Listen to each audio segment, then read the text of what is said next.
bawan Allah ne da matansa suke zama, sun yi aure kimanin shekara 8 ba su samu rabo ba. Matar shi tana da bala'in masifa, shi kuma yana da hakuri sosai. Abu kaɗan in ya haɗa su sai ta fara zage shi cewa ai hakuri take zama da shi ma shi da bai ya haihuwa. Ita kafin ta aure shi ta taɓa aure, ta samu ciki ba wata 6 sai cikin bai zanna ba, bata haihu ba, amma dai ta taɓa ciki a wancan gidan tsohon mai gidanta. So da bata samu haihuwa da wannan ba sai take gani cewa gaba ɗaya laifinsa ne. Abu kaɗan sai ta ce shi da baba ya haihu ai hakuri zama take da shi.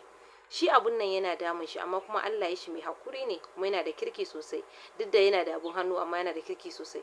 Kuma baya so ya kara mata kishiya, kara dinga samun matsala din ya san matarsa masifaffiya ce. Ana nan kullum abu kaɗan ya hana su zazzage shi cewa bai ya haihuwa ma hakuri take da zama da shi.